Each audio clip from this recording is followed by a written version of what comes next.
Hey everyone, before we dive in, make sure you hit that like button and subscribe so you don't miss the shocking truths we uncover today. Trust me, you're going to want to see this. When you hear the name BlackRock, what comes to mind? A bank, an investment company, maybe just another faceless corporation in the background of global finance. But the truth is far more unsettling. BlackRock isn't just a company. It's often described as the world's largest asset manager. And when we say largest, we mean truly massive, trillions of dollars under its control. But here's the thing, it's not just money.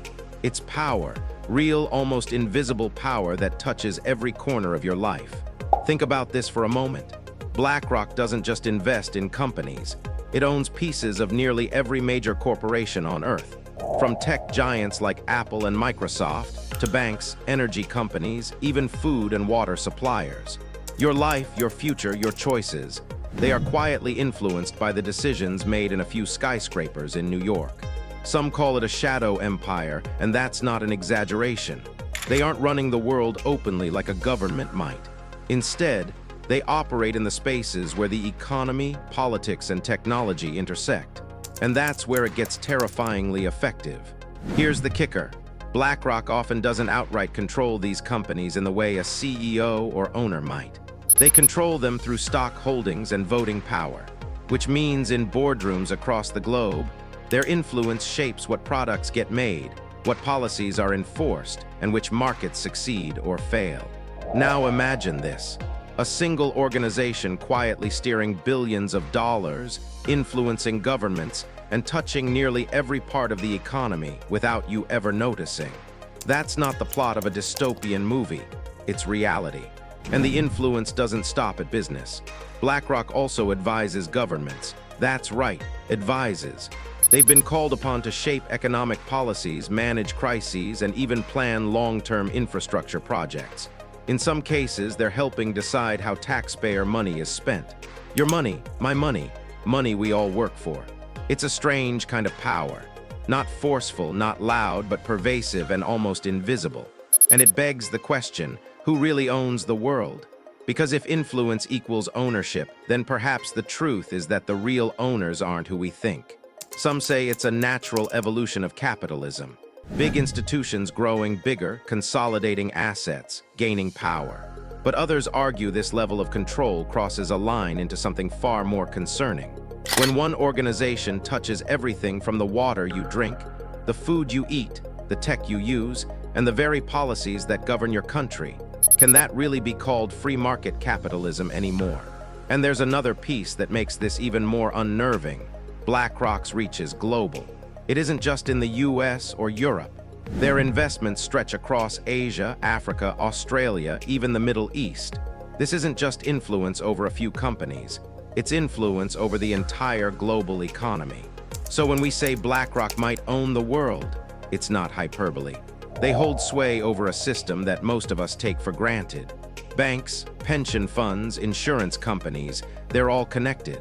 And through them, BlackRock has indirect control over trillions of dollars that flow through everyday life. And here's the part that keeps people awake at night.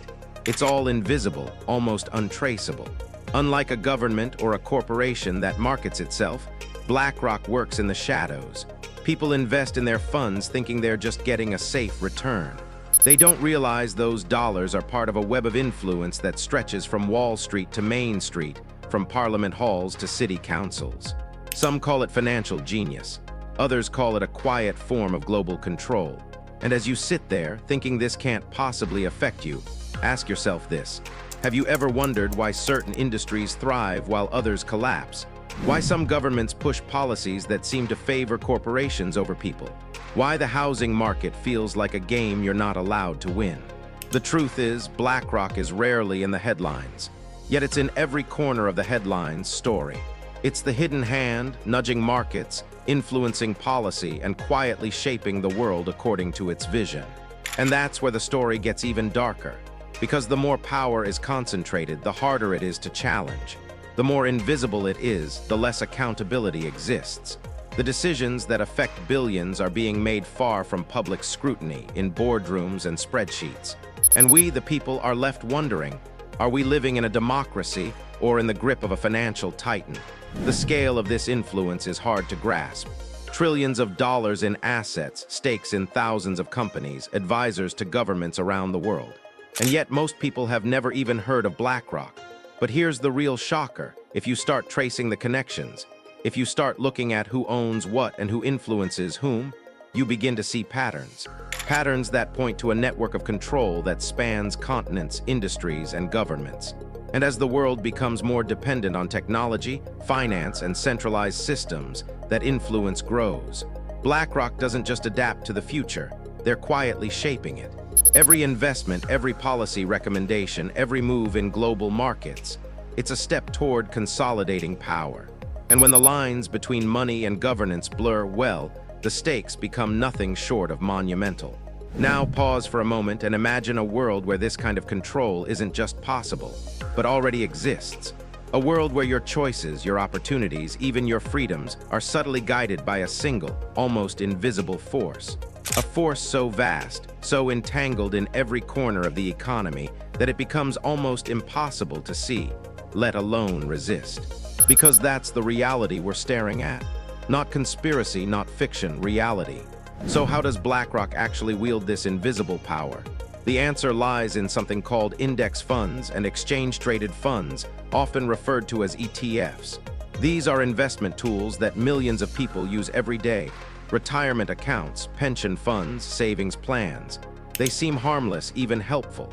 But in reality, they are the arteries through which BlackRock channels influence.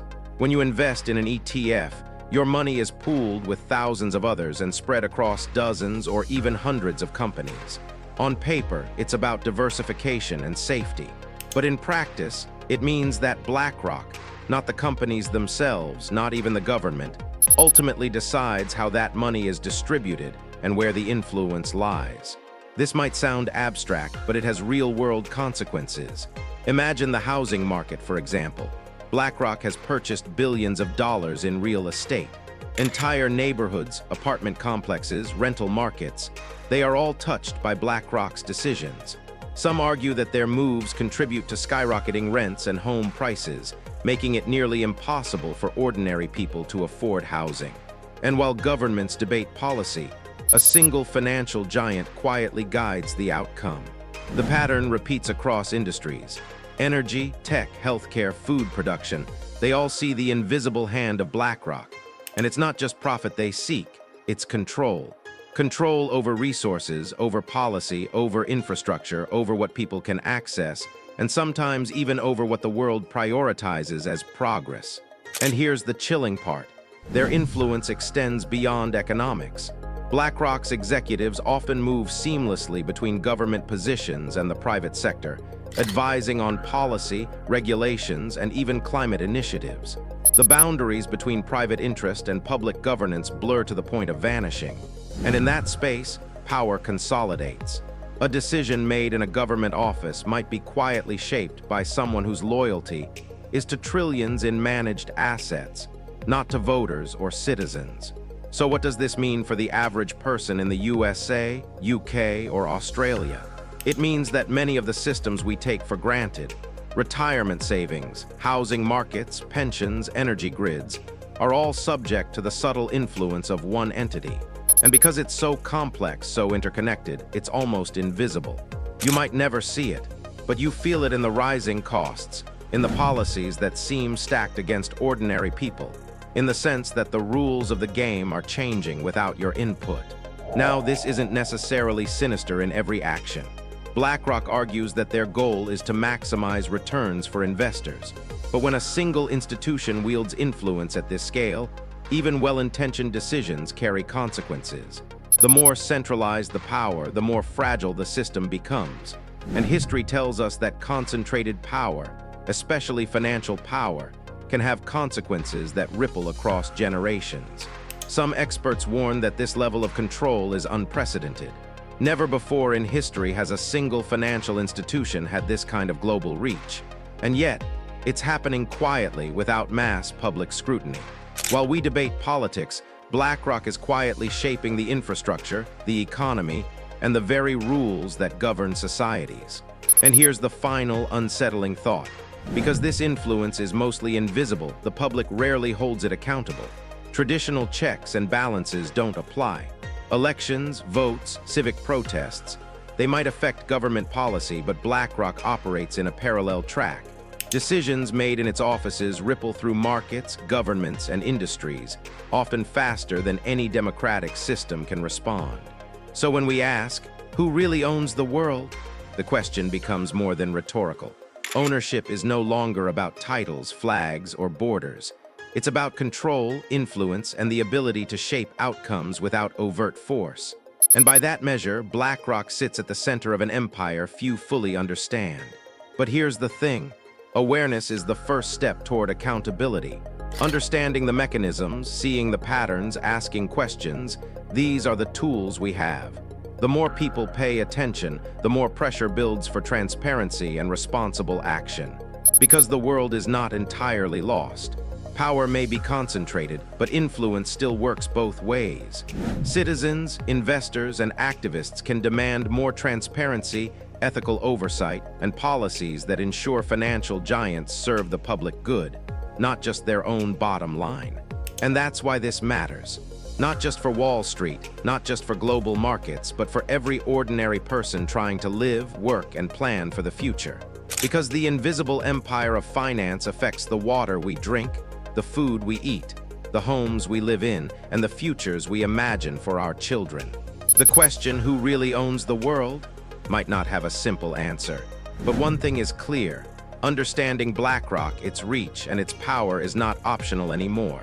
It's essential. Because when influence is invisible, ignorance is a risk we can no longer afford. So if this video opened your eyes to the unseen forces shaping your life, make sure you hit like, subscribe, and share this with others. Awareness is power, and the more people who see it, the harder it becomes for invisible empires to operate unchecked. The world is vast, complex, and interconnected, and the decisions of a few can shape the lives of billions. But knowledge is the first line of defense. Stay curious, stay informed, and never stop asking the hard questions. Because only when we see the full picture can we truly understand who really owns the world.